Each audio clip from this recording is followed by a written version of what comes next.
Good morning, and thank you for joining us today.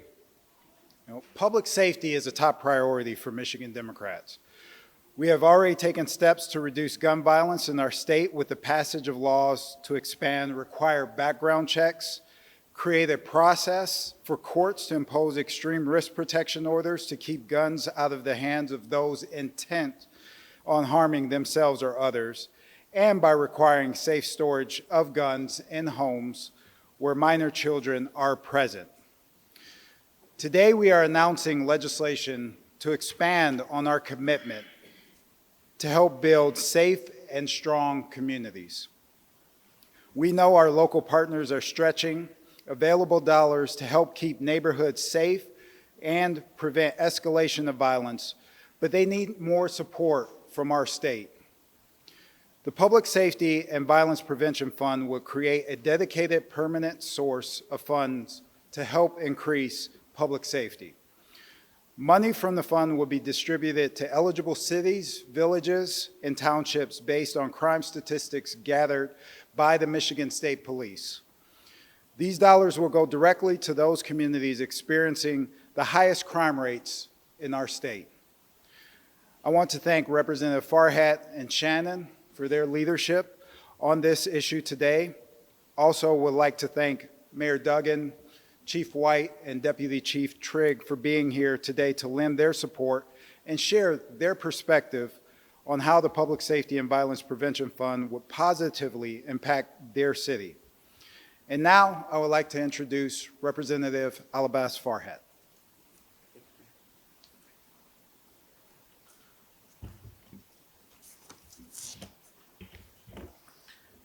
Thank you, Speaker Tate, and thank you all for being here.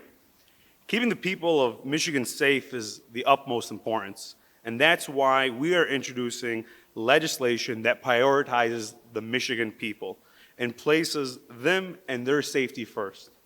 My bill aims to both enhance public safety and violence prevention in our communities. Now, I'd like to talk a little bit about my bill and how it will benefit the people of Michigan. The overarching aim of the bill is to provide local communities with needed additional funding to address crucial public safety and violence prevention priorities. These fundings can be used for important components of public safety that have been widely embraced, such as neighborhood police officer programs and programs, for instance, that have encouraged relationships which help build violence interrupters in communities. In districts across Michigan, local governments are struggling with unique issues that require stable funding. The two bills we are talking about today, mine and Representative Shannon's, aim to empower communities to take the necessary steps to better increase the public well-being for their residents. My bill specifically will set up a new avenue for public safety for our communities. The dollars from the fund would be provided to eligible communities that provide public services. Those services would help to enhance a higher level of policing services, such as investigative work and bringing out detectives into the community. These are elements of policing that most agencies struggle to do without covering their basic needs, like meeting minimum staffing or basic patrol. Very importantly, the funding could also be used to improve public safety when it comes to mental health. Mental health is a real problem.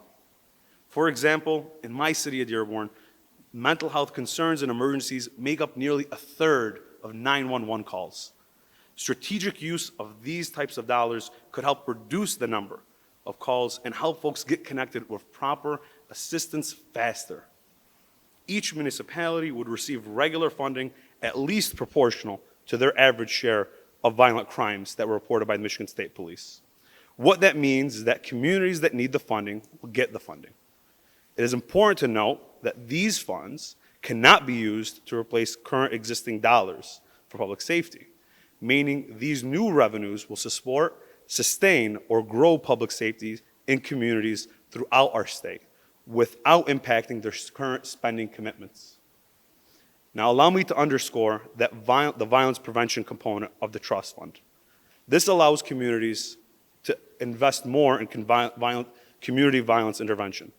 Programs that focus on reducing homicides and shootings by establishing relationships with the people most closely impacted by gun violence. These can be things like youth police academies, property checks, wellness checks, and engaging more in the community or partnering up with community nonprofits.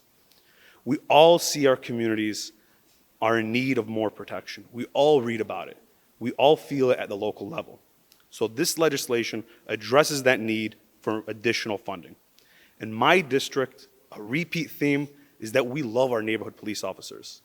But what our residents are concerned about is that there is not enough of them to properly build those meaningful relationships in our community. Moreover, we know that public safety also means elevating our police departments to handle more complex cases. And by doing and bringing forward this trust fund, we're able to pay our public safety and violence prevention individuals at a competitive rate, bringing in the best professionals possible. The idea is that we want municipalities to be able to meet their obligations to keep residents safe. And we acknowledge that public safety presents unique obstacles in every community. And in order to increase public well-being and decrease violence, we have to take a comprehensive approach. And that means adequately funding the people and programs that help keep us all safe. We've heard from our communities, and the people want enhanced public safety and violence prevention. And we are delivering on just that. And what they want and what they deserve is basic public safety, is a robust public safety in the state of Michigan. I look forward to these bills moving through the legislative process. I want to thank you all for coming today to hear about our legislation. Again, I want to thank the Mayor of Detroit for being here. I would like to thank Chief White, Chief Joe Trigg from Grand Rapids, and I'll pass it on now to my colleague, Rep. Shannon, to talk about his component as well. Thank you, Representative. Today we stand here to support our police officers, firefighters, and most certainly our communities and its members. Public safety is more than my priority. Ensuring public safety is my commitment. My colleague and I have introduced a bill package that goes beyond words by taking real action. Rep. Farhat's bill will set up a new trust fund to provide additional resources to our communities, and House Bill 4605 outlines how the trust fund will be financially supported. These bills demonstrate concrete proof of this commitment to public safety. By allocating funds to strengthen public safety, preventing violence, these bills will have an actual impact on our communities. House Bill 4605 would specifically amend the General Sales Tax Act. It lays out a comprehensive plan of how Michigan will support public safety and fund ongoing efforts to prevent crime while working to safeguard the health and well-being of our state and those within it. I am proud to sponsor this bill and to be a part of this package that will truly address the needs of our police officers and first responders so they can better protect our communities. I want to thank Police Chief White and Mayor Duggan for their continued work and dedication to Michigan. True change and community safety requires collective efforts, and we are honored to have them here today. So I will happily introduce Mayor Duggan. Well, thank you, Representative Shannon, and to Speaker Tate and Representative Farhat for their leadership. Crime in this country has risen since COVID. We need to stop kidding ourselves about it. It's real, and we have to address it. We know why crime has risen in cities and states across America, as well as cities across Michigan, that for 2 years the criminal courts of this country were shut down because you couldn't put 12 jurors in a jury box during COVID, which meant all the people who committed crimes for those 2 years, there was no accountability. They were on the street awaiting trial. And what we saw happen in city after city is far more people are carrying guns today as a result than we've ever seen before. You talk to any police chief in America, and they are taking illegal guns off of citizens at remarkable rates, and every beef seems like it has the potential to turn into a shooting. The second thing is the mental health demands on people in this country have also gone up, and we are seeing far more incidents of violence from people who have been in and out of the mental health system. And so we can just say crime is up and throw up our hands, or we can do something about it. And what the leadership here today is saying is, we recognize it's a problem, and we're going to give cities the law enforcement resources to deal with it. The point at which the individual wakes up in the morning and puts the gun under their shirt and heads out, we've lost. We have to change the decisions in the first place. And that means neighborhood police officers, taking them from the 50 a day up to 100. It means having the people to investigate the shootings when they do occur. It means for people who have mental health issues to have the social workers, the mental health professionals, and the trained police officers to deal with this. We know what the cause of the increase in the crime is. We know what the answers are. Up until now, we haven't had the resources. And to see the leadership here in the House say to the cities of Michigan, we know what you're facing. We've got your back. We're going to give you the resources because there's no greater priority than keeping our citizens safe is just a tremendous thing. And so to the two representatives and the Speaker, I greatly appreciate what you're doing. And I'm going to turn it over now to the person who's responsible every day, who is not only a great police chief, but is a trained mental health counselor and is the perfect leader of a police department in the conditions that we have today, Chief James White. Good morning. Just listening to this thoughtful bill, I got excited again on ways we're going to be able to impact our community in a positive way. So I just want to start with just a thank you to Speaker Tate, to Representative Farhat, and Representative Shannon for this thoughtful bill and this opportunity that we have in the city of Detroit. Investing in public safety is more important now than ever. I have never seen the level of violence in my 28-year career in law enforcement that I'm seeing right now. We are facing in this country, in this state, unprecedented gun violence and mental health related calls for service across this state and across this country. As of Monday, May 22nd, the Detroit Police Department received 6,137 mental health related calls, as opposed to last year at the same time, 5,455. We recognize we can't arrest our way out of crime. We certainly understand there are many influencers to crime. And we understand the impact of mental health and how it correlates to someone making a poor decision to commit a crime. So that's why we stood up our mental health co-response unit, which right now consists of 19 officers and mental health professionals working together to help service our city. But you heard the numbers, 6,137. And you're looking at 19 police officers, so you can imagine the impact. The proposal today will help the Detroit Police Department help keep our city safe. The proposal today will help us do innovative things that we just simply can't do right now because we don't have all the resources. We already have a plan for how these funds are going to be used. We're going to combat gun violence. We're going to increase our mental health co-response unit. We're going to expand one of the most successful programs we have in our city, and that's the neighborhood police officers. And what that looks like is a police officer who's assigned to an area of our city, who knows the residents, who knows the trends of crime, who knows what looks normal in that neighborhood and what looks suspicious. Building bridges with the community, building bridges with my office, bringing people to me directly who needs to talk to me about something that's going on in the neighborhoods.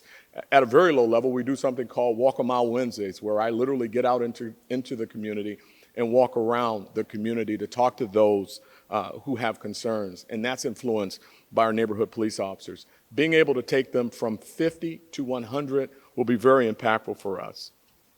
Sector integrity is another thing that we're looking to do. These additional officers will be assigned to sectors of our city that have already been defined and identified as high crime areas. And that sector integrity is important. It allows those officers to stay in those areas while other officers are running from run to run. Having those sector integrity officers will be very impactful. The officers will be used to address illegal drug activity, human trafficking, assist us with security efforts in our community, at special events. Law enforcement agencies around this country are being impacted by vacancies, and Detroit is no different. However, with the new contract, and once again, thank you, Mayor, that new contract has been very impactful for us. We're seeing officers come back to our city at record numbers. Over the last 9 months, our new contract has brought 229 new officers into our city. So recruiting these officers now with these new dollars, we already have a model that we feel will be very successful. This proposed investment will go a long way to reducing crime in our community.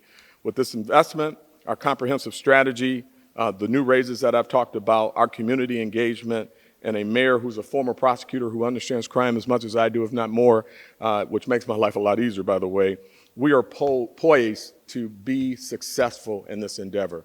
So again, thank all of you for this comprehensive and thoughtful bill, and we look forward to the participation. Thank you. Thank you, sir. All right, just to add to that, as the chief spoke, staffing is our biggest issue in Grand Rapids as well. I think it's across the country with staffing with police work. So these funds will help towards that and obviously give us the tools and the resources we need to help make our job even more attractive to those looking to enter this profession. As we spoke about community policing, we used to have a community policing unit. We had to implement them into our normal patrol staffing due to low numbers. And we know building relationships is nothing new. It's you got to be there, you got to be present. And that's what we've lost a little bit with our low numbers is our inability to engage like we used to. And we want to get back to that. I've been to all the community events and that's where my heart is. And I hear the cries from the community that they want officers present. They want them present at the basketball events where we have a tendency for violence or things to get out of hands. They want them at neighborhood celebrations and all these things. Those are the valuable times that create those connections. We recently had this past month where a 7-year-old and an 8-year-old both brought a gun to school. So that's a problem, a week apart. So the funding to get the presence, to get the officers in the neighborhoods, enough bodies because we know how much officer presence can deter crime. So that is big. Any funding that we can get I think is crucial to our profession. So I'm excited about it, and thank you all for putting in the work for that. I appreciate it. So thank you. We'll take any questions.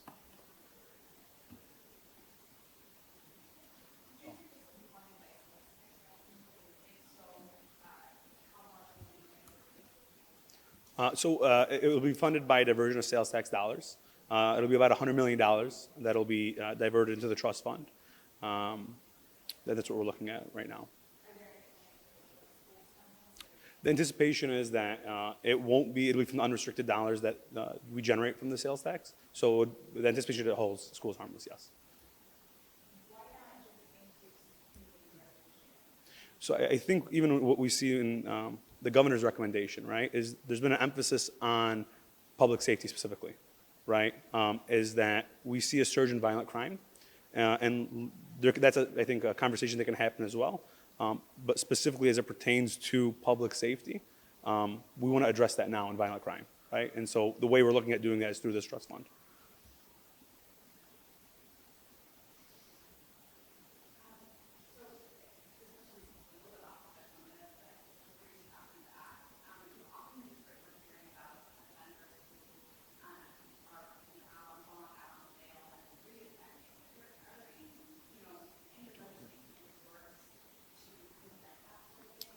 Actually, that's going the right direction right now. And the county executive, Warren Evans, has brought together the courts, the prosecutor, and the like.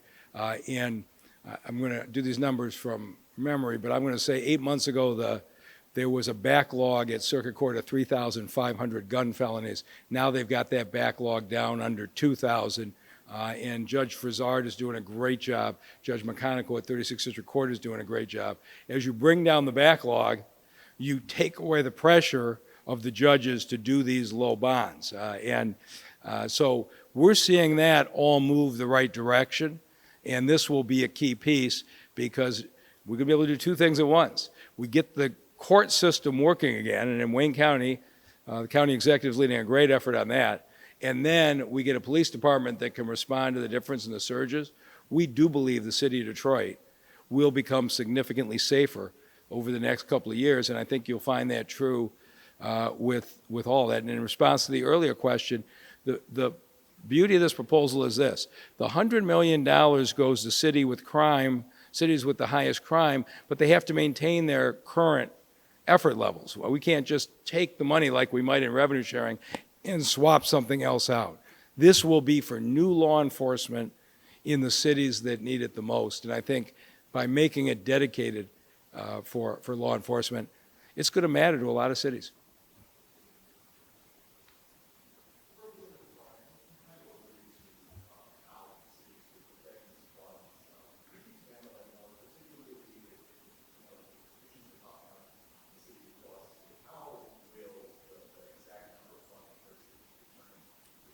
So it'll be based on their proportion of violent crime in the state, and that'll correlate to their proportion of dollars from the trust fund.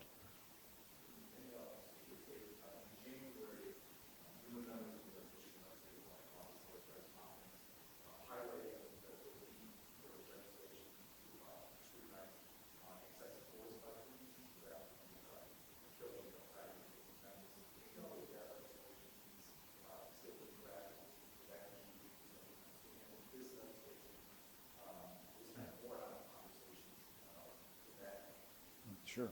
And that's something I know that the MLBC leadership is continuing to look into. I think for when we're looking at this, and, you know, Chief White and Deputy Chief Trigg have talked about it, you know, how are we supporting public safety at the end of the day? And this is not only, you know, as was mentioned, how are we tackling, how are these communities also tackling the mental health support? So I don't think this is anything that's going to get in away from what the MLBC has been having conversations around.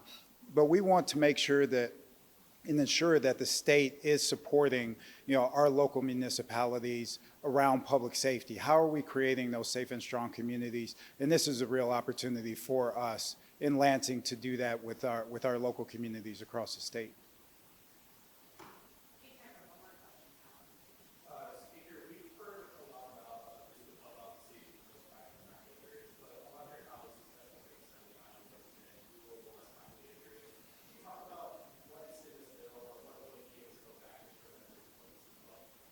I think for us, I mean, we're looking at, you know, where are the places with the areas with the most need. I think this is what this bill addresses. If you look at, you know, I'm a Detroiter, and you look at the city of Detroit, and, you know, how many people come to the city, and whether they recreate, they spend time with friends and families. So I think this is a real opportunity. It's not only impacting those areas, but across the state as well too, because when you look at the areas where people want to go to, I think you're going to see high traffic areas, and we want to ensure, like I said before, that we have safe and strong communities across the state. And this won't be the only thing. I mean, this is something that we continue.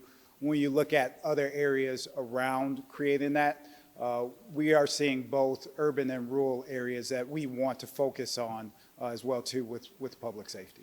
If I can add to that. Yeah. And you are seeing nationally Republicans criticizing the rise of violent crime in a lot of areas. And this is the response to that. This proposal is to put money into the areas where the crime's occurring. So I'm expecting there to be unanimous Republican support for this bill. If they believe the things they've been saying, we should have strong bipartisan support, and I hope my optimism proves true.